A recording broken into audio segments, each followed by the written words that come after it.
आपने नहीं सोचा कि आपको जिस तरह का एक इंस्टीट्यूशनल या कोई एकेडमी इस तरह की बनाई जाए जहाँ पे आप एजुकेट करें लोगों को परफ्यूम के हवाले से? देखिए 30 to 40% ऑयल कंसंट्रेशन सिर्फ बढ़ा देना काफ़ी नहीं है किसी परफ्यूम को प्रीमियम या लॉन्ग लास्टिंग बनाने के लिए। उसके लिए और भी बहुत सारे फैक्टर्स और बहुत सारी चीज़ें होती हैं। क्लियर कर लेते हैं what is all factory system. मैं समझता हूँ ये I think sense of smell है। एक इस वक्त सिर्फ पाकिस्तान में ऑनलाइन जो ब्रांड्स हैं वो तकरीबन 3,000 से ज़्यादा रजिस्टर्ड हैं। असल में देखें, इम्प्रेशन आपको सेल्स तो ला के दे देगा वक्ती तौर पे, but you can not build your brand by selling impression. As a new seller I want to join the industry, what advice will you do?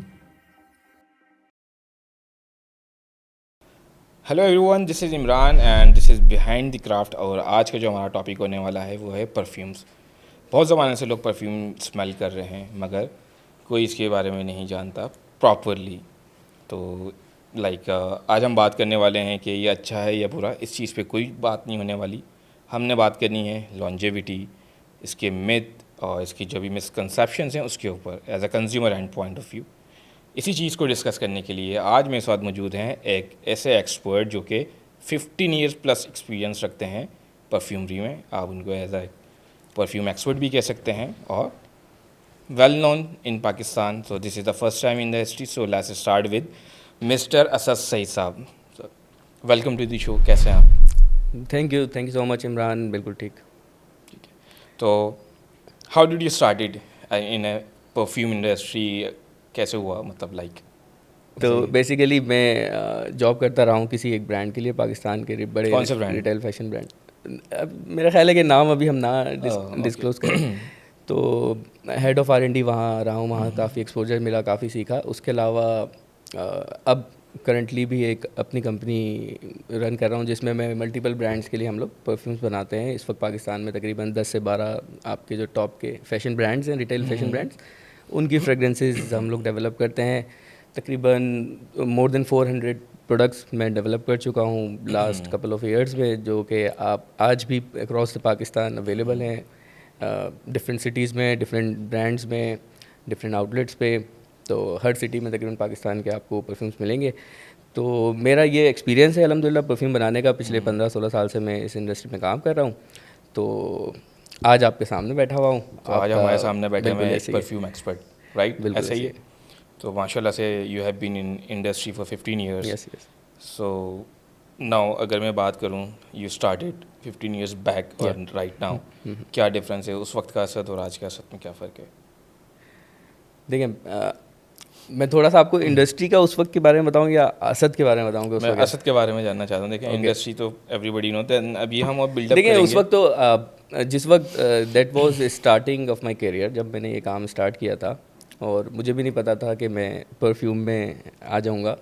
But ये सारी चीज़ें होती हैं आपके एक तो पर्सनल इंटरेस्ट, और आप खुद अपने आप को कब डिस्कवर करते हैं, किस पॉइंट पे आपको पता चलता है कि आप किस चीज़ में आपको अल्लाह ने सलाहियत दी है या आपके अंदर कोई टेक्निकल एक्सपर्टीज़ है। फॉर एग्जांपल, जैसे आपको मैं इसकी एग्जांपल इस तरह बताऊं, स्मेल परफ्यूम के लिए ज़ाहिर है आपकी स्मेलिंग सेंस होना ज़रूरी है और अच्छी होना ज़रूरी है। हर इंसान की स्मेलिंग सेंस होती है, किसी की ज़्यादा किसी की कम। बट परफ्यूमरी में स्पेसिफिकली काम करने के लिए आपकी ये चीज़ बहुत ज़्यादा इम्प्रूव होना या अच्छी होना बहुत ज़रूरी है। तो शायद अल्लाह ने मुझे वैसे ही सलाहियत दी थी, मैं स्मेल करने की सलाहियत रखता था। एक दिन में मैं कई परफ्यूम स्मेल कर सकता हूँ, जो कि आम आदमी शायद मुश्किल हो, आम कंज्यूमर के लिए। 4 से 6 परफ्यूम के बाद लोगों को जनरली फ्रेग्रेंस समझ नहीं आती। आपका भी एक्सपीरियंस होगा, आप जब भी परफ्यूम बाय करने जाते हैं या कोई भी आम आदमी जब परफ्यूम लेने जाता है तो वो ट्राई करता है 3-4 परफ्यूम, उसके बाद उसको सब एक जैसी लगने लगती हैं। बिल्कुल ऐसा ही है। तो बस यही वजह थी कि मैं थोड़ा सा ज़्यादा, और फिर बेसिकली होता है कि आपको परफ्यूम की अंडरस्टैंडिंग होने लगे, आप आइडेंटिफिकेशन करने लगे परफ्यूम सूंघ के, उसको स्मेल करके, कि उसमें आपको क्या खुशबू आ रही है, उसके जो रॉ मटेरियल, जो इंग्रेडिएंट उसमें यूज़ होते हैं, उसको आप आइडेंटिफाई करने लगे कि ये मैंने स्मेल किया हो कि इसमें बर्गामोट का टॉप नोट आ रहा है, सिट्रसी आ रहा है, या लेमन का आ रहा है, या वुडी नोट आ रहा है, वट जो भी है। तो तब जाके आपको पता चलता है कि यार ये काम मैं कर सकता हूँ। तो ये मुझे रियलाइज़ काफ़ी अर्से पहले हो गया था, तो और मुझे मौका भी मिला, तो मैं करता रहा और आज भी कर रहा हूँ अल्हम्दुलिल्लाह। चलिए, दैट्स ग्रेट माशाल्लाह। तो डोंट यू थिंक कि आप ये नहीं समझते कि हम ये कह देते हैं कि ये अल्लाह की तरफ से बाय नेचर था, गॉड गिफ्टेड था, इस तरह आवाज़ के बारे में बात कर दी जाती है। तो ऐसा नहीं है कुछ ट्रेनिंग लेके बंदा अपना सेंस ऑफ स्मेल या ऑल फैक्ट्री जिसको कहते हैं बिल्कुल उसको वो इम्प्रोवाइज़ कर ले। बिल्कुल सही बात है, बिल्कुल ऐसे सही, ही, exactly, I agree with you. उसमें देखें, आपको एक चीज़ पता चल जाती है कि आपके अंदर ये सलाहियत है, तो उसको आपको अपने आप को उस चीज़ को पॉलिश करना होता है, Enhance करना उसको होता है, इन्हेंस करना right. होता है, ताकि आप प्रोफेशनली उस काम में आप अपने आप को आगे लेके जा सकें। तो वही मैंने एग्जैक्टली किया। मैंने जब ये टारगेट कर लिया कि अब मुझे परफ्यूम में ही काम करना है आगे, क्योंकि ज़ाहिर है उससे पहले मैं कुछ और काम करता रहा हूँ, जॉब्स, लेकिन जब मैंने ये काम शुरू किया और मुझे रियलाइज़ हुआ कि this is the field which I like to work, Okay, तो great. वहाँ फिर मैंने डिसाइड किया कि इसमें मुझे अब प्रोफेशनली ट्रेनिंग लेने की भी ज़रूरत है, और So अगर इसमें आगे you जाना got training and so then certification, yes all yes this yes thing, I right? have done more than 5 courses from different fragrance houses, different countries. Okay, जैसे that's natural great. Perfumery academy है from Ireland, वहाँ पे मैंने 6 month का course किया। उसके अलावा Givaudan perfumery school, Givaudan is a number 1 company in the globe for perfume and fragrances, flavour and fragrances, sorry. Clever and तो finance. उनका एक बड़ा खूबसूरत परफ्यूमरी स्कूल है पेरिस में, जहाँ पे दुनिया भर से बच्चे आते हैं, वहाँ पे ट्रेनिंग लेते हैं, 4 साल की डिग्री करते हैं। मैंने तो ज़ाहिर 4 साल की डिग्री नहीं ली थी, बट मैं वहाँ पे एक कोर्स किया, वहाँ पे मैंने परफ्यूमर्स के साथ टाइम गुजारा, जो कि आपके मास्टर सीनियर परफ्यूमर्स होते हैं, जो बड़े इंटरनेशनल ब्रांड्स, आप पैको रबैन का 1 मिलियन या गुची के परफ्यूम्स या और भी बहुत सारे ब्रांड्स के जो परफ्यूमर जो बिहाइंड द नोज़ होते उसके होते हैं ना, उन लोगों के ऐसे साथ ही। काम करने का एक्सपीरियंस हुआ। तो वहाँ से ये एक्सपोजर मिला। फिर उसके बाद स्पेन में एक कंपनी है आइबर केम, आपने पता होगा, वहाँ से एक मैंने कोर्स किया। फिर दुबई में, इस तरह से मल्टीपल 5-6 मैंने कंपनी से कोर्सेज़ किए इसको सीखने के लिए। और मैं चाहता था कि perfumer पाकिस्तान बन जाऊं, में right? जो है ना, एटलीस्ट कोई तो क्वालिफाइड परफ्यूमर या होना इस फील्ड चाहिए। में होना चाहिए, क्योंकि हमारे यहाँ पाकिस्तान में इस चीज़ की कोई क्वालिफिकेशन नहीं है, ऑफिशियल कोई नहीं है, ऑफिशियल, ना बाकी कोई प्राइवेट इनको- स्कूल है, ना कोई गवर्नमेंट जहाँ पे आपको परफ्यूमरी के बारे में एजुकेट किया जाता हो, उसके बारे में ट्रेनिंग दी जाती हो, इनकरेज किया जाता हो कि ये भी एक फील्ड है, इंडस्ट्री है, यहाँ आप काम कर सकते हैं। तो सारी चीज़ें ये बाहर ही हैं पाकिस्तान से, तो हमने भी वहीं से की। आपने नहीं सोचा कि आपको जिस तरह का एक इंस्टीट्यूशनल या कोई एकेडमी इस तरह की बनाई जाए जहाँ पे आप एजुकेट करें लोगों को परफ्यूम के हवाले से, like?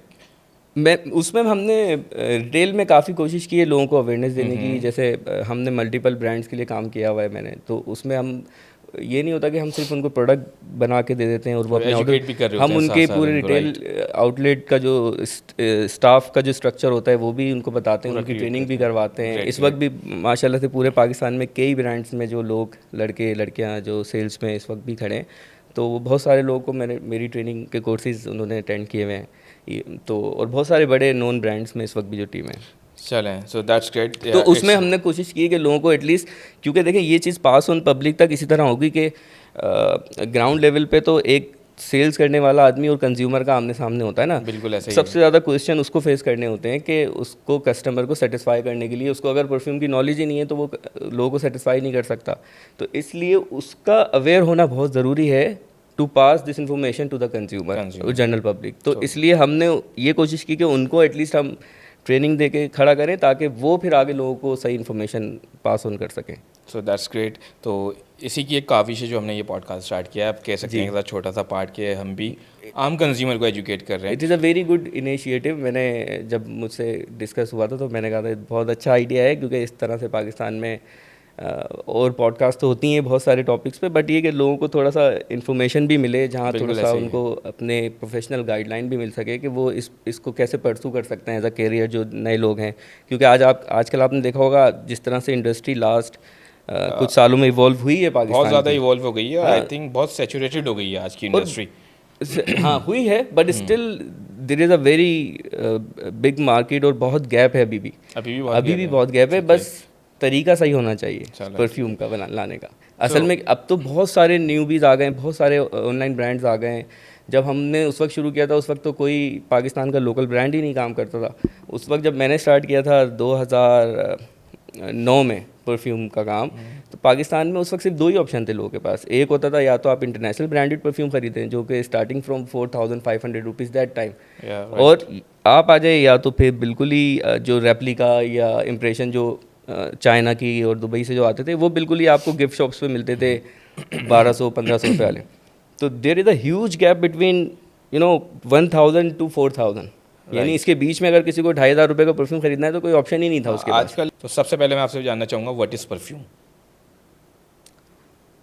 Perfume is is a feeling may be. Maybe that's in your point of view, right? या बिकॉज परफ्यूम आपकी आइडेंटिटी बिल्ड करता है. आप अगर आप एक ही परफ्यूम यूज़ करते हैं तो अगर आपको उस पर कॉम्प्लीमेंट मिलते हैं, आप बार बार वही परफ्यूम यूज़ करना पसंद करते हैं, तो वो एक आपकी एक ऑरा, एक आइडेंटिटी बिल्ड हो रही होती है कि आपको फॉर एग्जांपल इमरान एक परफ्यूम पिछले 1 साल से कंटिन्यूसली यूज़ कर रहे हैं, तो अब Imran whenever comes in the room तो everybody knows Imran is arrive. तो this is called identity buildup पे सबको उससे पता चला. तो ये बेसिकली एक, मैं समझता हूँ कि एक फीलिंग है और हर किसी की प्रेफरेंस और चॉइसेस डिफरेंट होती हैं. बहुत से परफ्यूम हो सकता है मुझे बहुत अच्छे लगें, आपको ना लगें, जो आपको लगे मुझे ना लगे. तो मुझे लगता है कि परफ्यूम, और ये फिर इसकी बड़ी एक हिस्ट्री है, आपने इस पे बड़ी रिसर्च की हुई है already. Yeah, right. 5,000 years back, ancient Egypt से स्टार्ट हुआ. Yes. और another this thing. तो परफ्यूम कह सकते हैं प्रेजेंस है जो बंदा अपना क्रिएट कर रहा है. Exactly. और it's very person to person, right? Yes. ऐसा ही है. तो आजकल आपने देखा है बहुत से ऑनलाइन सेलर्स आ गए हैं, बहुत से ब्रांड्स हैं जो क्लेम करते हैं कि उनके परफ्यूम्स लॉन्ग लास्टिंग हैं और या उनकी प्रोजेक्शन बहुत अच्छी है due to their oil concentration 35 to 40%. तो इस पर आपका क्या पॉइंट ऑफ व्यू है? देखिए 30 to 40% ऑयल कंसनट्रेशन सिर्फ बढ़ा देना काफ़ी नहीं है किसी परफ्यूम को प्रीमियम या लॉन्ग लास्टिंग बनाने के लिए. उसके लिए और भी बहुत सारे फैक्टर्स और बहुत सारी चीज़ें होती हैं. ये ज़रूरी नहीं है कि आप अगर किसी परफ्यूम की सिर्फ ऑयल कंसंट्रेशन बढ़ा देंगे तो उसकी परफॉर्मेंस बढ़ जाएगी. सम टाइम वो ओवरडोज होके आपकी परफॉर्मेंस ख़राब भी कर देगी. तो हमेशा एक हर परफ्यूम का ना एक फॉर्मुलेशन का एक स्वीट स्पॉट होता है, वो आपको ट्रायल करके ढूंढना पड़ता है. फॉर एग्जांपल एक खुशबू हमने डेवलप की है, अब उसको हमें डिफरेंट परसेंटेजेस पे ट्रायल करना होगा. फॉर एग्जांपल 16 पे, 20 पे, 25 पे, कि कहाँ वो बेस्ट परफॉर्मेंस दे रहा है जो हम सोच रहे हैं, जो हम उसकी प्रोजेक्शन हमें चाहिए वो आ रही है, या वो उस तरह से परफॉर्म कर रहा है आपके कपड़ों पे भी, आपकी स्किन पे भी.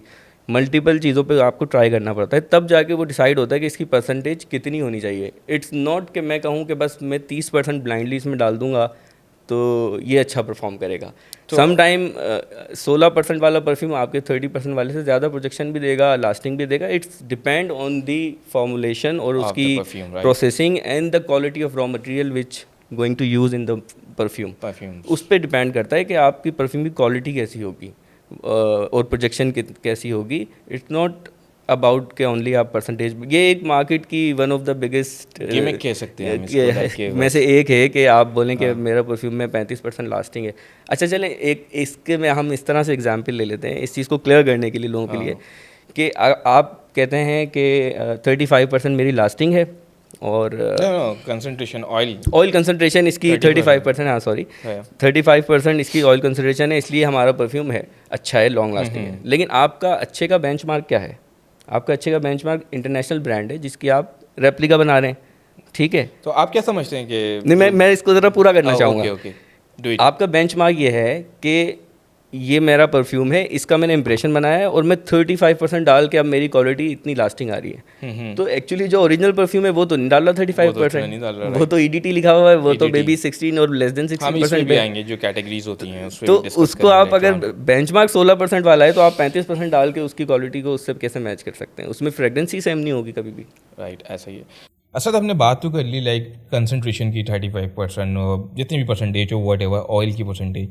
तो मैं ये जानना चाहूँगा ताकि ऑडियंस को पता चले what is concentration and mixing what ever जो भी टर्मिनोलॉजी है. प्लीज़. एग्जैक्टली.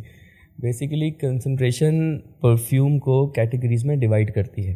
फॉर एग्जांपल यहाँ तीन मेन कैटेगरीज में डिवाइड किया गया है, जिसमें EDP, EDT और EDC हम कहते हैं. हम एक एक कैटेगरी को हम बता देते हैं पहले. सही है. सबसे पहले होती है लोवेस्ट कैटेगरी से स्टार्ट EDC, जिसको हम कहते हैं ऑडी क्लोन में आपकी ये तमाम परफ्यूम्स आ जाते हैं जिसमें आपके body spray, body mist, room spray, ये जो सारी चीज़ें होती हैं, क्योंकि इनमें ऑयल कंसंट्रेशन होती है बिटवीन 1 to 7%, तो यानी लेस देन 7% होती है. ये मैक्सिमम मिनिमम रेंज होती है. ये फिक्स्ड है, राइट? ये फिक्स नहीं है, मतलब इट्स वेरी करती है, डिपेंड करता है कौन किस मार्केट के लिए, किस ऑडियंस के लिए कहाँ प्रोडक्ट बना रहा है. तो वो कोई 4% पे भी बॉडी स्प्रे बनाता है, कोई 8% पे 7% में बनाता है. तो बॉडी मिस्ट में यूजुअली लोग 8% तक चले जाते हैं, बट बॉडी स्प्रे वगैरह में तो 2-3%, 4% यूज़ होती है. अगर मैं चाहूँ मैं कुछ नया लाना चाह रहा हूँ मार्केट में और मैं एक बॉडी स्प्रे या रूम स्प्रे की बात करूँ, आपने कहा मैक्सिमम 7% है, तो मैं चाहता हूँ मेरा जो ऑयल हो वो 10% तक हो, तो मैं वो भी कर सकता वो हूँ। बिल्कुल बना सकते हैं। वो फिर आपका EDT कहलाएगा, वो EDC नहीं कहलाएगा।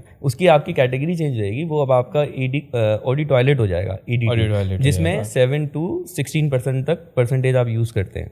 ओके, तो इस तरह के होते हैं ऑलरेडी मोस्टली इंटरनेशनल ब्रांड्स जितने परफ्यूम्स हैं वो सब EDT, आपने देखा होगा जनरली प्रोडक्ट पे नीचे लिखा होता है EDT या ऑडी टॉयलेट लिखा होता है, और ज़्यादातर परफ्यूम पे लिखा होता है इंटरनेशनल। तो वो तो उसका मतलब ही होता है कि उसकी जो ऑयल कंसंट्रेशन है वो लेस देन 16% है उस परफ्यूम के अंदर। ओके, उसके बाद जो आपकी तीसरी कैटेगरी होती है वो होती है EDP जी, ऑडी परफ्यूम, जिसमें आप 16 to 25% तक यूज़ कर सकते हैं, जिसमें आपके जनरली आपके जो ब्रांडेड परफ्यूम्स होते हैं तो वो अब आपने देखा होगा डियोर सवाज का EDT भी आता है, EDP भी आता है। अगर किसी को स्ट्रॉन्गर वर्जन चाहिए तो वो EDP बाय कर सकता है, और जिसको लाइटर और मोर सिट्रसी मोर फ्रेशर चाहिए वो EDT यूज़ कर सकता है।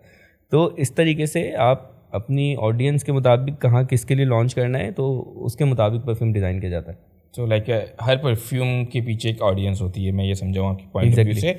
सो ये सारे फॉर्मुलेशन होती हैं, तो इसमें कॉस्ट फैक्टर भी होता है। जैसे अगर आपने मासिस के लिए प्रोडक्ट बनाना है और अगर आप ऑब्वियसली जितनी ज़्यादा ऑयल परसेंटेज डालेंगे आपकी कॉस्ट प्रोडक्ट की उतनी ज़्यादा होती जाएगी, सबसे एक्सपेंसिव। तो आप बेचोगे भी तो उतना महंगा ना यार, ऐसे तो ही अब वो डिपेंड करता है ना कि आपने कहाँ बेचना है, किनको बेचना है, तो फिर उसके मुताबिक ही वो परसेंटेज यूज़ करते हैं। अच्छा, आपके इस पॉइंट ऑफ व्यू से रहेगा जो हमारी जो ODD और ये जो भी आपने टर्म्स बताएं, EDT, Audi toilet, Audi perfume, ये हैं, ये depends on the oil concentration, right? Oil की परसेंटेज को डिपेंड कर रहा होता है। तो पाकिस्तान में जैसे आपको पता है आजकल हर दूसरा ब्रांड क्लेम कर रहा है लॉन्ग लास्टिंग, हर किसी को लॉन्ग लास्टिंग चाहिए। आप दूसरे सिनेरियोज में भी चले जाना हो, यहाँ पे भी बोल रहे होते हैं लॉन्ग लास्टिंग होना बहुत ज़रूरी है। लास्टिंग होना मतलब ये लोग लास्टिंग के पीछे क्यों पड़े हुए हैं? थोड़ा सा उसको इस तरह से एक्सप्लेन करें, मैं समझ रहा हूँ कम खर्चे में ज़्यादा चले, कम खर्चे में ज़्यादा चले या ज़्यादा खर्चे में ज़्यादा चले, it depends on the audience as well, right? ऐसा ही है। तो ये ऑयल के बेस पे ही लास्टिंग डिपेंड करती है या कुछ और फैक्टर्स भी होते हैं, ताकि ऑडियंस क्लियर हो जाए कि व्हाट इज़ लास्टिंग, या इसे भी एक मिथ है, whatever? Lasting not depend fully on only percentage, on oil percentage. हाँ, लास्टिंग समटाइम हो सकता है कि 16% वाला आपके 30% वाले से ज़्यादा लास्टिंग दे।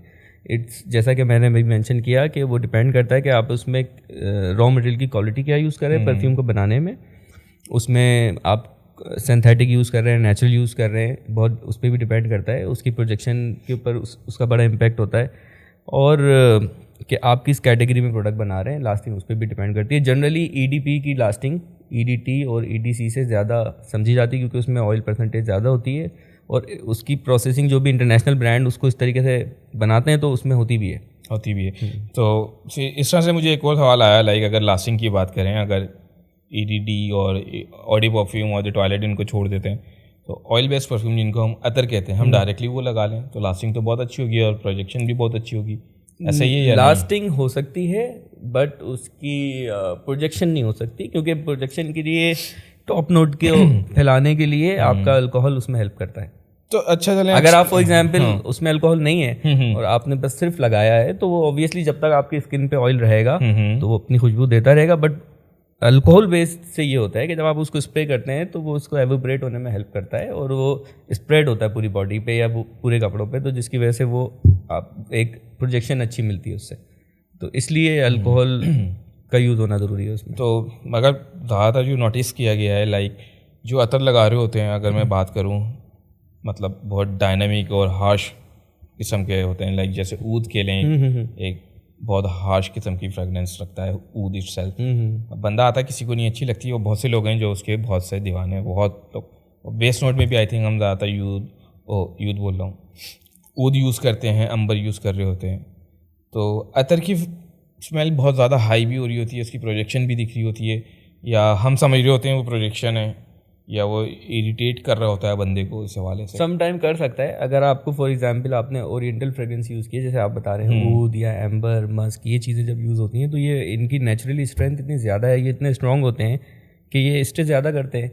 जैसे मैंने आपको बताया ना कि उस परफ्यूम की सिर्फ परसेंटेज पे डिपेंड नहीं कर रही होती उसकी लास्टिंग और प्रोजेक्शन, वो डिपेंड कर रही होती है कि आपने रॉ मटेरियल क्या यूज़ किया हुआ है। रॉ मटेरियल सही है। अब फॉर एग्जांपल आपने कोई परफ्यूम ओरिएंटल कैटेगरी का बनाया है और उसमें आपने ऊद यूज़ किया है, आपने एम्बर यूज़ किया है। अब बेशक आप उसको 12% ही यूज़ करें पूरे ऑयल को, वो आपके नॉर्मल जो परफ्यूम होगा, फ्रेशर परफ्यूम या सिट्रस परफ्यूम, उससे ज़्यादा ही लास्टिंग करेगा। इवन आप उसमें यूज़ कर लें 25%, इसमें करें 12%, फिर भी उससे ज़्यादा लास्टिंग देगा। अच्छा, गुड है। तो चलें लास्टिंग की हमारी बात हो आई रही होप है। कि आपका ये काफ़ी क्लियर हो गया होगा। देखें इसमें उम्मीद है कि ऑल्फैक्टिव फैमिलीज पे बड़ा डिपेंड कर रही होती है लास्टिंग। अभी मैं आने वाला हूँ इस पे ना, ऑल्फैक्टरी के ऊपर, ताकि ऑडियंस को। तो उससे पहले मैं ये चाहूँगा कि एक एडवाइस है, क्योंकि मैं जा रहा हूँ टॉपिक बाय टॉपिक चले हम ना। अभी हमने की बात लास्टिंग के ऊपर, तो व्हाट डू यू एडवाइस कि जो भी कंज्यूमर है, जो भी बायर है परफ्यूम का, वो लास्टिंग के पीछे जाए या ना जाए, उसके लिए कोई एक एडवाइस? आप परफ्यूम ख़रीदने के लिए आप इस पे ना जाएं कि कितना परसेंटेज उसने यूज़ किया हुआ है, बल्कि आप देखें कि परफ्यूम बनाया किसने है, उसकी प्रोसेसिंग कहाँ हुई है, फ्रेगरेंस ऑयल कहाँ से आया है। तो आपको क्लियर हो जाएंगी बहुत सारी चीज़ें। परफ्यूम बाय करने से पहले आपको पता होगा कि आपको किससे कौन सा परफ्यूम लेना है। गुड, ग्रेट हो गया। तो अब चलते हैं हम इसी तरह आगे। लाइक एक बहुत सी मिथ है कि एक कंज्यूमर है, जाता है परफ्यूम बायर, वो सिर्फ उसको स्प्रे करता है और उसको स्मेल करता है और डिसीजन ले लेता है। यस। तो इसको थोड़ा सा एक्सप्लेन करें प्लीज़। जनरली लोग टॉप नोट पे डिसीजन लेते हैं जो जल्दी में परफ्यूम ख़रीद रहे होते हैं। जो नॉर्मली जो परफ्यूम को ज़्यादा डिटेल में समझने वाले जो लोग हैं, जो इस तरह के कंज्यूमर हैं, जो बहुत उसकी नॉलेज भी रखते हैं, शौक भी रखते हैं परफ्यूम का, तो वो डिसीजन हमेशा बेस नोट पे लेते हैं, क्योंकि base note is a main body of perfume. Basically top note is like आप उसको कह सकते हैं कि एक, इसीलिए वो अट्रैक्टिव डाला जाता है, रखा जाता है कि क्योंकि डिसीजन जनरली उसमें होती है। जब भी बायर ख़रीदता है, ज़ाहिर है टॉप नोट पे डिसाइड कर रहा होता है। बट जो लॉन्ग टर्म में देख रहे होते हैं वो बेस नोट पे डिसाइड करते हैं। वो पहले ट्राई करेंगे, वो उसकी प्रोजेक्शन नोटिस करेंगे, वो उसकी लास्टिंग नोटिस करेंगे, फिर वो कपड़ों पे और स्किन पे दोनों पे ट्राई करेंगे, तब उनको समझ में आएगा तो वो फिर बाय करेंगे आपसे आके। तो ये depends on the, yes, it depends consumer behaviour. Consumer behaviour तो वैरी कर रहा होता है कंज्यूमर टू कंज्यूमर, राइट। जो एक्सपीरियंस कंज्यूमर है उसको पता है, जो शौक रखते हैं परफ्यूम का, वो हमेशा आप देखेंगे कि वो बेस नोट पे डिसाइड करेंगे। वो कभी भी आप उसको ट्राई कराएंगे, वो सूंघते ही डिसाइड नहीं करेगा कि मुझे लेना है। तो वो कहेगा ठीक है, मैं मार्केट घूम रहा हूँ, ज़रा देखता हूँ। नोट्स को थोड़ा सा एक्सप्लेन करते हैं हम, ताकि टॉप नोट की दूसरा क्या होता है हमारा, हार्ट नोट। हाँ, मिडिल नोट होता है, उसको हार्ट नोट भी कहते हैं। Middle note and base note. तो थोड़ा सा इसको एक्सप्लेन करें ताकि ऑडियंस क्लियर हो जाए, ताकि अगर वो नेक्स्ट टाइम जा रही हो, वो अपना प्रॉपर, अगर गलत डिसीजन के जरिए बाय कर रहे हैं तो। देखें, परफ्यूम इवॉल्व होता है, यानी कि परफ्यूम एक ऐसी चीज़ है, जब आप उसको स्प्रे करते हैं या अप्लाई करते हैं अपनी बॉडी पे या कपड़ों पे, तो वो बाय द टाइम इवॉल्व होता है। यानी जिस वक्त आप स्प्रे करते हैं तो उसी फ़ौरन जो आपको इंस्टेंट जो उसकी खुशबू आती है, वो टॉप नोट कहलाता है, जो कि जनरली वो उन रॉ मटेरियल की या उन एलिमेंट्स की खुशबू होती है जो कि जिनकी स्ट्रेंथ सबसे कम होती है और प्रोजेक्शन सबसे ज़्यादा होती है। नॉर्मली सिट्रसी, फ्लोरल नोट्स, आपको फ्रेश नोट्स, ये आपको टॉप नोट में आएंगे, जो कि सबसे पहले एवोपरेट होंगे किसी भी खुशबू में जब आप स्प्रे करेंगे।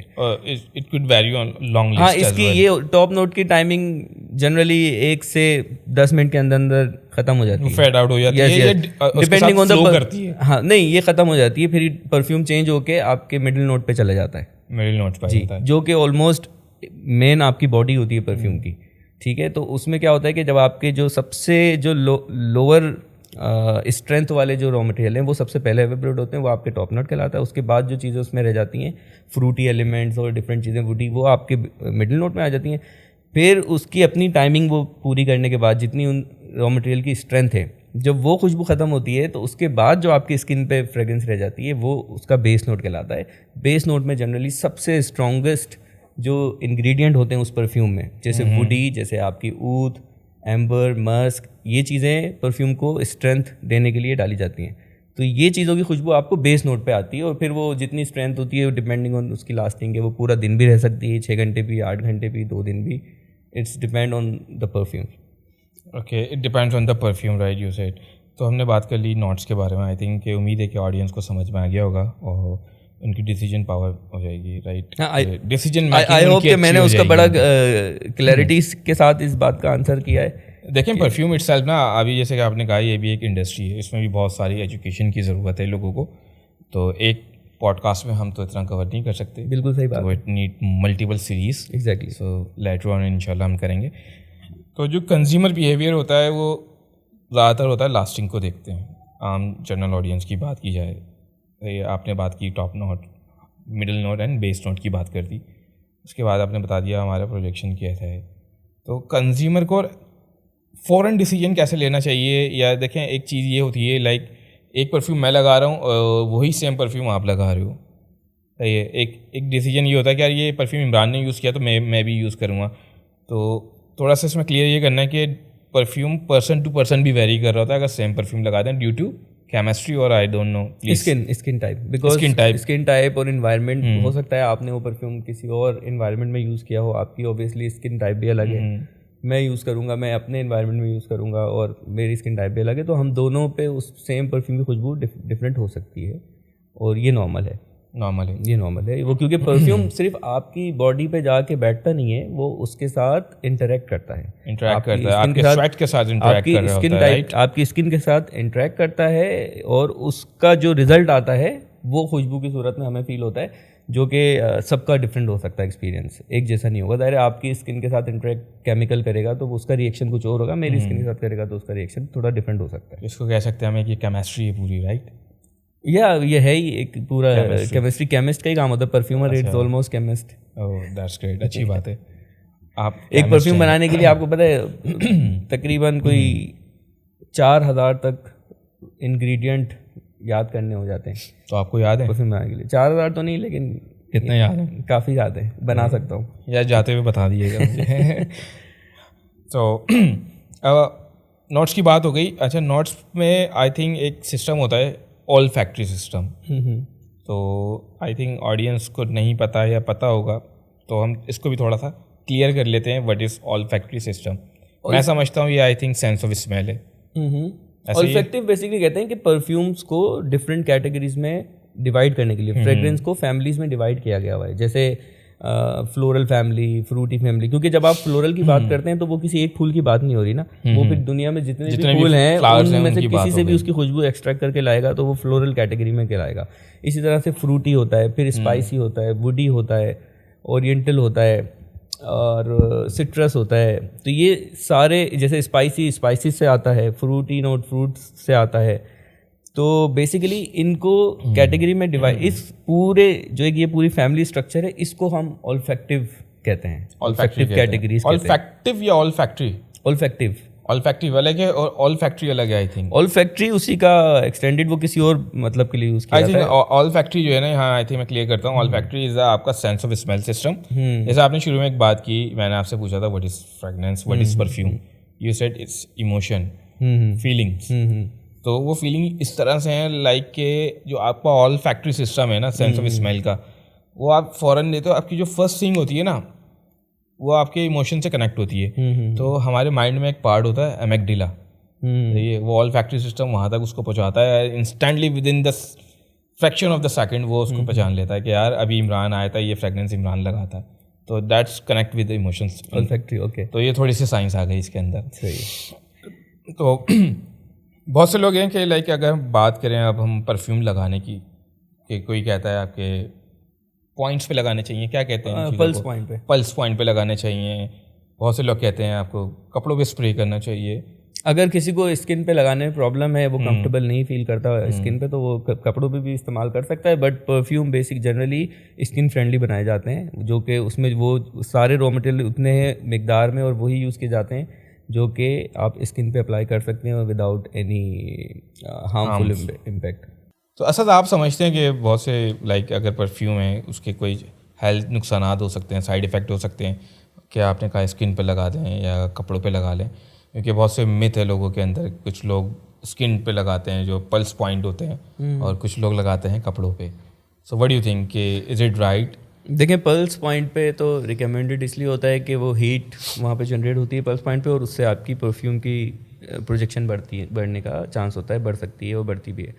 और जिन लोगों को स्किन पे लगाने में जो कंफर्टेबल नहीं फील कर रहे हैं, अगर कोई एलर्जी है या कोई भी ऐसी चीज़ है, तो वो कपड़ों पे भी परफ्यूम लगा सकते हैं, उसमें कोई प्रॉब्लम नहीं है। सिर्फ उसमें चांस ये होता है कि अगर आप बहुत क्लोजली उसको स्प्रे करें, समटाइम कपड़ों पे स्टेन आ जाते हैं, तो इसलिए उसका एक तरीका है स्प्रे करने का। अगर उस तरीके से आप स्प्रे करें तो आप कपड़ों पे भी कोई इशू नहीं कर सकते हैं।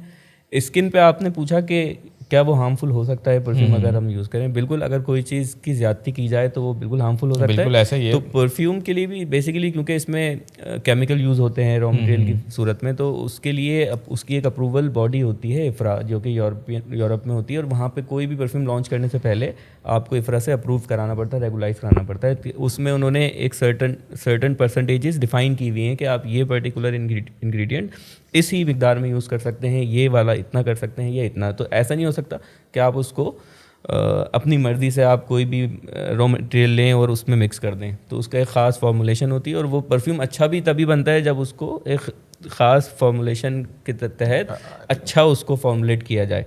तो अगर आप उसको फॉलो करते हुए करते हैं तो फिर वो परफ्यूम स्किन फ्रेंडली है और आप यूज़ कर सकते हैं, स्किन पे कोई प्रॉब्लम नहीं है। बस इसके लिए आपको एक अथॉरिटी से अप्रूवल लेना लाजमी है। तो जितने भी मैं समझता हूँ कि पाकिस्तान में ब्रांड्स हैं सब वो अप्रूव होते हैं, इफ्रा के ज़रिए काम कर रहे होते हैं, या बस कुछ जनरली इसके बारे में बताएं थोड़ा प्लीज़। जनरली नो, पाकिस्तान में ज़्यादातर जो ऑनलाइन ब्रांड्स हैं अनफॉर्चुनेटली वो इफ्रा को उनके लिए मैटर नहीं करता, क्योंकि पाकिस्तान में तो कोई पूछ नहीं रहा, ना ही कोई ऐसी बॉडी है, कोई बॉडी नहीं है पाकिस्तान में। अगर हालांकि वो चाहें जहाँ से परफ्यूम बनते हैं, क्योंकि परफ्यूम के लिए परफ्यूम फ्रेग्रेंस हाउसेज में बनते हैं, जो कि ज़्यादातर आपके यूरोप, अमेरिका, यूके में है।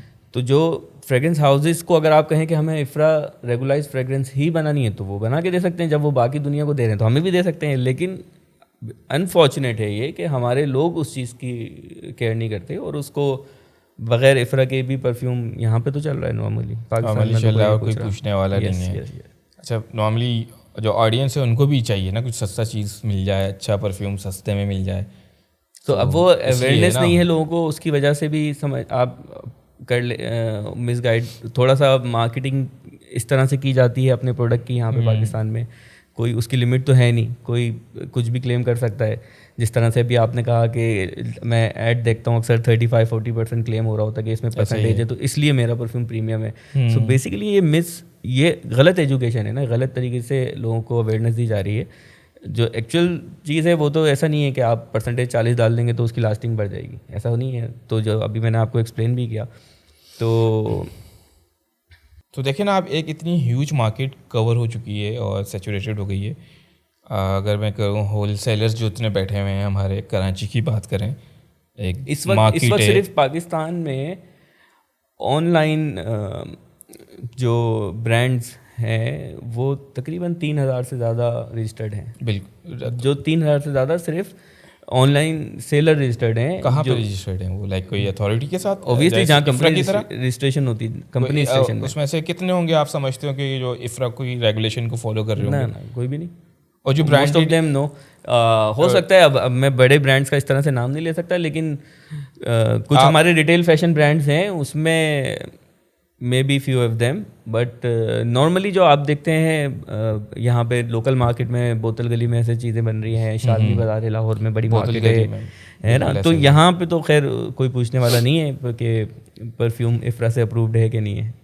इफ्रा से अप्रूव्ड है, तो I think what you advice कि गवर्नमेंट को चाहिए कुछ इस तरह की रेगुलेशंस क्रिएट किए जाए ताकि चेक एंड बैलेंस हो, और मे बी इससे इन फ्यूचर के जो नुकसानात हैं या होने वाले हैं, वी डोंट नो, उससे बचा जा सके। हो सकता है कि इस पे कोई गवर्नमेंट इनिशिएटिव ले, और मेरा ख्याल है लेना भी चाहिए। लेकिन जिस तरह से पहले परफ्यूम इंडस्ट्री पाकिस्तान में इतनी नहीं थी, मतलब जैसे मैंने शुरू में बताया कि लोगों के पास इतना ऑप्शन ही नहीं था, या तो ब्रांडेड परफ्यूम लें या बिल्कुल ही रेप्लिका लें। ये तो लोकल मार्केट और लोकल प्रोडक्शन हमारी पिछले 5-7 साल में ग्रो किया है, इस इंडस्ट्री ने बहुत ज़्यादा 3 फिगर्स में ग्रोथ है, और अभी भी ग्रो कर रही है। जब मैं आपको बता रहा हूँ कि 3 लाइन ऑनलाइन ब्रांड लिस्टेड हैं बेचने के लिए ख्वाहिशमंद, तो इसका मतलब है कहीं बिजनेस हो रहा है, इसीलिए लोग आ रहे हैं। कंज्यूमर भी है, मार्केट ग्रो कर रही है, लोगों का ट्रस्ट बिल्ड हो रहा है लोकल ब्रांड्स के ऊपर। पहले तो लोग नहीं लेते थे, या तो इंटरनेशनल ब्रांड लेंगे, तो अब लेकिन चूंकि उनको branded perfume out of range हो चुका है ऑलमोस्ट, क्योंकि अब डॉलर की प्राइस की वजह से और पाकिस्तान की करेंसी की डिवैल्यूएशन की वजह से अब वो हर आदमी के लिए अफोर्डेबल नहीं है international perfume. It depends on their target audience ना, कुछ ऐसी एक नहीं, ऑडियंस है अगर जो वो पाकिस्तान में आप जनरली देखें तो लोग की आप 2% तबका होगा, जो 4% तबका होगा जो वो इंटरनेशनल ब्रांडेड परफ्यूम अफोर्ड कर सकता है। फॉर एग्जांपल पाकिस्तान में मशहूर ज़माना परफ्यूम एवेंटिस क्रीड, सही है, सब हर ऑनलाइन सेलर के पास होगा, हर आपके रिटेल फैशन ब्रांड के किसी ना किसी प्रोडक्ट में उसका इंप्रेशन डला हुआ होगा, सबका बिक रहा है। तो अब आपको लगता है कि कितने % लोग होंगे पाकिस्तान में जो ओरिजिनल एवेंटिस क्रीड लगाते होंगे? 1.5 लाख रुपए का परफ्यूम है 100 ml का, यहाँ 3-3 हज़ार रुपये में, 2,000 रुपये में, 5,000 रुपये में, 6,000 रुपये में आपको मल्टीपल ब्रांड्स में मल्टीपल ऑप्शंस अभी मिल जाएंगे। मैं ही आपको बता सकता हूँ कितने ब्रांड्स में कौन कौन सा परफ्यूम एवेंटिस क्रीड है। तो मेरा ख्याल है कि ये उसके ऊपर भी मार्केट डायनामिक्स हर जगह की डिफरेंट होती हैं, और अब पाकिस्तान में जनरल ऑडियंस लोकल ब्रांड्स पे ट्रस्ट करना शुरू हो गए हैं, और वो उनको ये the rise of online brand, और तमाम आप देखें कि अभी जितने भी फैशन ब्रांड्स हैं जो सिर्फ पहले क्लोथिंग में थे या शूज़ में थे, अभी वो सब परफ्यूम भी बेच रहे हैं। तो इसका मतलब ये है कि कंज्यूमर उनसे बाय कर रहा है, इसीलिए बेच रहे हैं। तो पाकिस्तान में यानी कि कंज्यूमर का अब लोकल ब्रांड्स पे ट्रस्ट हो गया है कि हम यहाँ का परफ्यूम अब यूज़ कर सकते हैं। तो और एक ये बहुत बड़ा नंबर है जो इस वक्त पाकिस्तान में परफ्यूम बिकता है सालाना, और लोग अब शिफ्ट हुए हैं इंटरनेशनल ब्रांड से लोकल ब्रांड्स की तरफ, क्योंकि एक तो वो आउट ऑफ रीच वैसे ही हो चुके हैं, इतने महंगे हर कोई अफोर्ड नहीं कर सकता, फिर बहुत अच्छे ऑप्शन अब पाकिस्तान में मौजूद हैं परफ्यूम में, इतने लोग काम कर रहे हैं।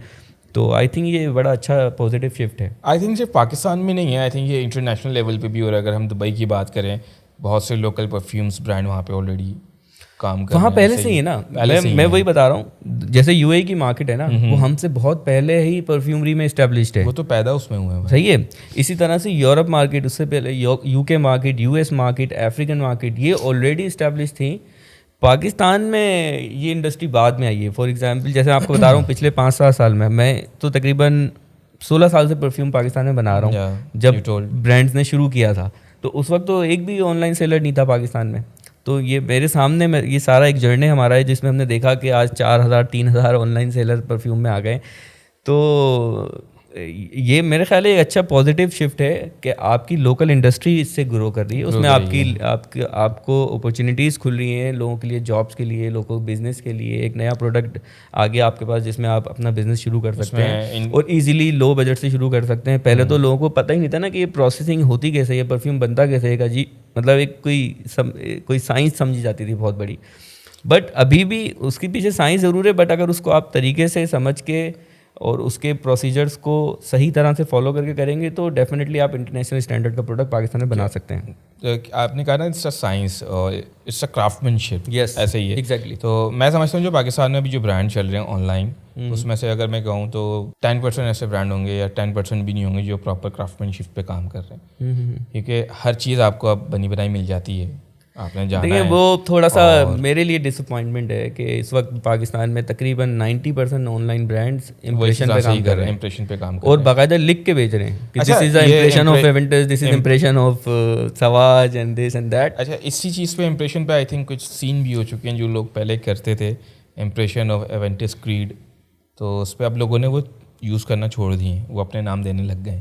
असल में देखें, इंप्रेशन आपको सेल्स तो ला के दे देगा वक्ती तौर पे, but you can not build your brand by selling impressions. या you can not make a your own brand. हाँ, आपका ब्रांड आइडेंटिटी बिल्ड नहीं होगी। आइडेंटिटी बिल्ड करने के लिए you have to be original, आपको ओरिजिनल बिल्कुल क्राफ्ट में आना पड़ेगा, ओरिजिनल चीज़ें बनाना पड़ेंगी, तो आपका ब्रांड और आपकी आइडेंटिटी बिल्ड होगी।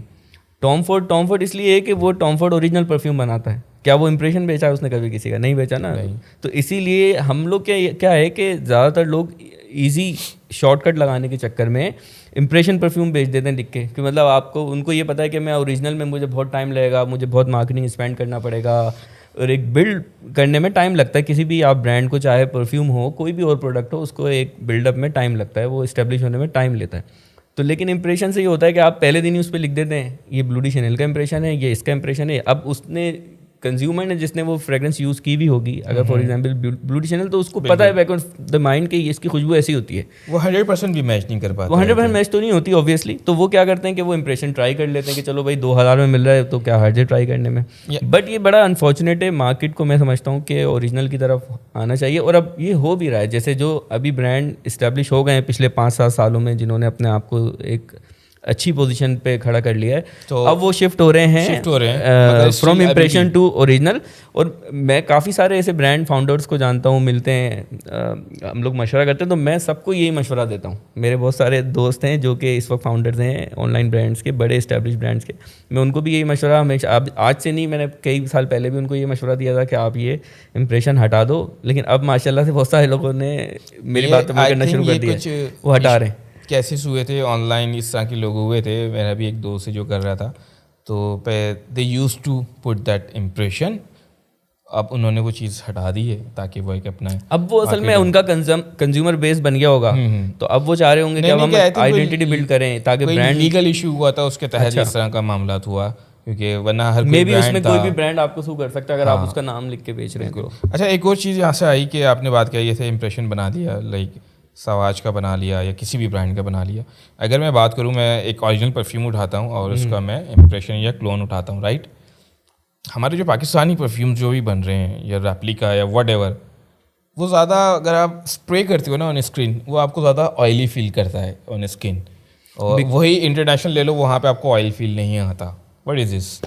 उसका आंसर बहुत सिंपल है, क्वेश्चन बहुत इंपॉर्टेंट है, आपका लोगों को समझना इसके लिए बहुत ज़रूरी है कि उसमें ऑयल का इम्पैक्ट नहीं आ रहा, जबकि आपके पाकिस्तानी वाले में आ रहा है। मोस्टली कोई भी आप ब्रांड उठा लो पाकिस्तानी, किसी एक ब्रांड की बात नहीं कर रहा, चाहे वो ओरिजिनल क्यों ना बना रहा हो अपना, तो ये इसका रीज़न ये है, देखें आपने जो इंटरनेशनल परफ्यूम लगाया, अपने हाथ पे स्प्रे किया, वो है EDT, उस पर लिखा होगा ओडी टॉयलेट, यानी कि लेस देन 16 और मैक्सिमम 16% पे वो बना हुआ है, की कंसंट्रेशन है, इसलिए आपको ऑयल फील नहीं हो रहा है स्किन पे आके। लेकिन जितना भी वो आ रहा है कम मिकदार में, वो उसकी क्वालिटी बहुत टॉप नॉच है, जिसकी वजह से उसकी प्रोडक्शन और वो परफॉर्मेंस और वो वेल बैलेंस्ड और वेल राउंडेड बना हुआ होता है पूरा प्रोसेस। लेकिन दूसरे हाथ पे जो आप लगा रहे हैं, जो ऑयल आ रहा है, उसमें मे भी 30% 35% उसने ऑयल कंसंट्रेशन डाली हुई है टू मेक परफ्यूम स्ट्रॉन्गर, ताकि वो उसका प्रोजेक्शन ज़्यादा हो, लेकिन स्टिल वो ऑयल का इम्पैक्ट भी दे रहा होगा, वो डोज भी फील होगा आपको, सम टाइम वो सफोकेट भी कर देगा। मतलब ज़रूरी नहीं है कि वो 35% उसने अगर डाला है तो उसकी परफॉर्मेंस और प्रोजेक्शन अच्छी होगी, सम टाइम ख़राब हो जाती है, मेरे हिसाब से ज़्यादातर ही ख़राब हो जाती है, क्योंकि जब तक आप उसको एग्जैक्टली ट्रायल नहीं करेंगे किसी भी परफ्यूम को डिसाइड करने से पहले, और ब्लाइंडली डिसाइड करेंगे कि मैं 35 ही डालूंगा, तो ऐसा परफ्यूम में कोई साइंस है ही नहीं है, ऐसे नहीं है। तो आपको ट्रायल करके डिसाइड करना है, उसका स्वीट स्पॉट आपको ढूंढना होता है। Sweet spot. अच्छा, अब यहाँ से देखें बात निकली, लाइक जो ओरिजिनल ब्रांड है वो यूज़ कर रहा है आपका EDT सॉरी, यस, वो यूज़ कर रहा है, और उसकी जो कंसंट्रेशन है ऑयल की वो मैक्सिमम 16% हो जाती है, और जो हमारे पास जो लोकल ब्रांड है वो उसको मैक्सिमम लेके जा रहा है। देखें वो 30% पे भी उसकी जैसी परफॉर्मेंस नहीं ला पा रहा, तो उसकी वजूहत ये आई थॉट आप बताएंगे, you are the expert, right. Low quality of oil they have been using inside, जो ब्रांड है वो यूज़ कर रहा है हाई क्वालिटी उसका ऑयल, उसमें रॉ मटेरियल सारे उसका हाई क्वालिटी। यस, यहाँ जो उन्होंने परफ्यूम है वो ऑयल इम्पैक्ट दे रहा है 30-35% उन्होंने डाल तो दिया होगा, बट वो सस्ते वाला ऑयल क्वालिटी अंदर, लाइक ना, अगर इसमें बात करें, लाइक एक वनीला है, एक नॉट है टॉप नॉट वनीला, अब वो सोर्स कहाँ से हुआ है? यस, आप चैनल 5 का सुना है आपने, शायद हिस्ट्री पढ़ी हो चैनल 5 की, उन्होंने आई थिंक वो जो स्पेस है वो अपना वनीला, आई थिंक वहाँ पे कुछ not vanilla, that is jasmine based perfume. वो क्या था? शैनल नंबर 5 जैस्मिन का उन्होंने पूरा अपना एक बाग या गार्डन, वो बेसिकली उन्होंने एक पूरी फील्ड है जहाँ पे वो जैस्मिन उगती है ज़मीन में, वहाँ पे वो पूरी फील्ड शनैल की अपनी है, उन्होंने ओन बाय शनैल उन्होंने ख़रीदी हुई है, और उस ज़मीन पे जितनी भी जैस्मिन लगती है वो जैस्मिन सिर्फ इस एक ही परफ्यूम शनैल नंबर 5 में यूज़ होती है, और ये क्लासिक बहुत पुराना, आई थिंक 40 साल से ये परफ्यूम आ रहा है, तो इसलिए उसका 100% मैच भी नहीं बन पाता। और ये सारे तकरीबन इंटरनेशनल ब्रांड ये करते हैं कि वो कोई भी एक ऐसा उस परफ्यूम का एलिमेंट की फील्ड खुद सोर्स कर लेते हैं ताकि वो चीज़, और उस मार्केट में बेचते नहीं है, वो उनका कैप्टिव्स हो जाते हैं। तो जब मार्केट में बेचेंगे नहीं तो ऑब्वियसली उस पे जो अब आप उसके बराबर वाली ज़मीन की भी जैस्मिन लगा लें तो उसकी खुशबू डिफरेंट आएगा ना, है ना, वो नहीं आएगी एग्जैक्टली। तो अब आप जैस्मिन चाहे आप किसी भी कंट्री से ले लें, उसको सोर्स कर लें, वो नहीं आएगी, वो आप मीट नहीं कर सकते, वो एग्जैक्टली वो नहीं आ सकती। तो ये वो अपने परफ्यूम को, प्रोडक्ट को सिक्योर करने के लिए ये करते हैं, और ये तकरीबन ब्रांड करते हैं जो बड़े ब्रांड्स हैं, और उनके पीसेस ज़ाहिर क्वांटिटी मिलियंस में होती है, तो वो हमारे पाकिस्तान में कोई ऐसा एक ब्रांड है जो मीट कर रहा हो इंटरनेशनल ब्रांड की टक्कर पे? आई थिंक इंटरनेशनल ब्रांड में भी बहुत सारे ब्रांड ऐसे हैं जो कि हल्के हैं, आप उसको नहीं कह सकते कि वो बहुत जैसे अच्छे हैं। बहुत से क्रिकेटर्स के नाम पे है, फुटबॉलर्स के नाम पे बहुत सा है, एक है मशहूर, क्या नाम है, आई थिंक नाम याद नहीं आ रहा। पाकिस्तान में नहीं, इंटरनेशनल जो कि सस्ती मतलब प्राइजेस के अंदर है। टॉम फोर्ड तो एक यूके का एक बहुत फेमस ब्रांड है और वो टॉम नीश फोर्ड ब्रांड का है, अच्छे महंगे पर्सन होते हैं उनके। आई थिंक उनकी लो रेंज की प्राइजेस भी आई थिंक है। टॉम फोर्ड हो गया और एक और ब्रांड है आई थिंक। लेकिन सीके सस्ता मिल जाता है और कुछ और ब्रांड्स हैं जो थोड़े सस्ते मिल जाते हैं।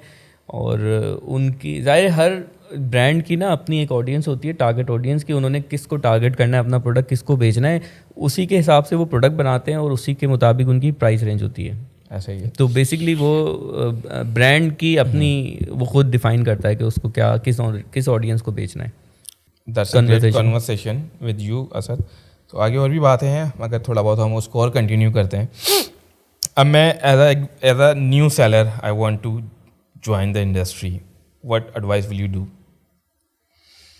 एज अ न्यू सेलर आप परफ्यूम इंडस्ट्री में आना चाहते हैं? मैं ऑनलाइन बेचना चाहता हूँ। बिल्कुल आ सकते हैं, सब बेच रहे हैं, मैं चाह रहा हूँ। देखें, अब जैसे मैंने बताया कि यहाँ 3000 से ज़्यादा सेलर हैं, तो उन 3000 में आपको कुछ ऐसा करना पड़ेगा कि आप स्टैंड आउट करें तो आप चल सकते हैं, वरना आप उसी में जैसे सब चल रहे हैं ऐसे ही भीड़ का हिस्सा बन जाएंगे। आपको भीड़ में अलग से हाईलाइट होना पड़ेगा। उसके लिए क्या करना होगा, उसके लिए आपको कोई कॉन्सेप्ट, कोई यूनिक आइडिया सोचना पड़ेगा कि मैं ऐसा क्या करूं जो बाकी 3000 लोग नहीं कर रहे। मैं ड्राई परफ्यूम बना लेता हूँ। सही है, आप कुछ भी करें, बट एवर कुछ भी आप सोचें, ऐसा सोचें जो और लोग नहीं सोच रहे। तो आपको क्योंकि अगर स्टैंड आउट करना है, बाकी ब्रांड से आगे निकलना है, अपने ब्रांड को सक्सेसफुल बनाना है, तो आपको कुछ एक्स्ट्रा करना पड़ेगा जो बाकी 3000 लोग नहीं कर रहे, तो आप आगे जाएंगे उनसे। एक जाते जाते एक advice for the buyer side, consumer को परफ्यूम लेते हो क्या? एक तो आपने शुरू में एक एडवाइस दी थी, वो एक डिफरेंट थी, वो लास्टिंग के हवाले से थी। एक कंप्लीट एडवाइस दें ताकि जो एक बायर है वो एक डिसीजन बना सके एक परफ्यूम को चूज़ करने के लिए, ताकि वो कनेक्ट हो उसके इमोशंस के साथ, उसके एमेक डीलर के साथ। मैं एक्सप्लेन कर दें प्लीज़ उसको। मैं तो देखें मैं सब लोगों को इनकरेज करूँगा कि आप ओरिजिनल परफ्यूम यूज़ करें रादर देन यूजिंग रेप्लिकास, क्योंकि रेप्लिकास से देखें आप अपनी आइडेंटिटी बिल्ड भी नहीं कर सकते। फॉर एग्जांपल अगर एवरीबडी इज़ यूजिंग और सबको पता है, फॉर एग्जांपल अगर मैं एक सर्कल में बैठा हूँ और अगर एक फॉर एग्जांपल हम एक मिडिल क्लास की एग्जांपल लेते हैं, सही है, एक 50,000 कमाने वाला आदमी है और वो अपनी उसकी गैदरिंग सर्कल भी ऑब्वियसली उसके सिमिलर होगा 50-70 हज़ार कमाने वाले लोगों का। अगर वो वहाँ पे एवेंटिस क्रीड वेयर करके बैठा हुआ है, एवरीवन नोज कि ये 1.5 लाख रुपए की बॉटल अफोर्ड ही नहीं कर सकता, सो इट मीन्स कि इसने इंप्रेशन रेप्लिका यूज़ किया हुआ है, तो उसकी आइडेंटिटी वैसी क्रिएट हो गई। वैसे ही आपके लोग हैं वहाँ पे कि सबको पता है आपको ख्वाहिश है ना, वो अफोर्ड नहीं कर सकता, ख्वाहिश आप अपनी आइडेंटिटी, आपको फॉर एग्जांपल आपको एवेंटिस क्रीड पसंद है ना, अगर फॉर एग्जांपल किसी को या इस तरह ले लेते हैं, तो आप देखें कि उसकी ओल्फैक्टिव फैमिली क्या है सिलेक्शन से पहले, और फिर आप ओरिजिनल परफ्यूम जो काम ओरिजिनल ब्रांड्स ओरिजिनल प्रोडक्ट पे काम कर रहे हैं पाकिस्तानी ब्रांड्स, आप उनको जाके सर्च करें और देखें कि उस ओल्फैक्टिव में उनके पास क्या है। आपको आपकी चॉइस के मुताबिक सिमिलर प्रोडक्ट मिल जाएगा। एवेंटिस क्रीड में अगर आप ढूंढ रहे हैं, आप सिमिलर फैमिली में ओल्फैक्टिव में आप कोई और खुशबू देख लें, वो आप ट्राई करें, वो आपको यकीनन आपको पसंद आएगा। अगर आपको एवेंटिस पसंद है, अगर आप उसी फैमिली की कोई दूसरा प्रोडक्ट भी यूज़ करेंगे, अगर आपको फॉर एग्जांपल हम कहते हैं आपको कोई फ्लोरल वुडी पसंद है, लेट्स से एग्जांपल, या स्पाइसी वुडी पसंद है, तो अब आप स्पाइसी वुडी की कैटेगरी में सर्च कर लें कौन सा परफ्यूम है और उनको ट्राई आउट करें, सबको जो आपको बेस्ट लगे वो आप यूज़ करें,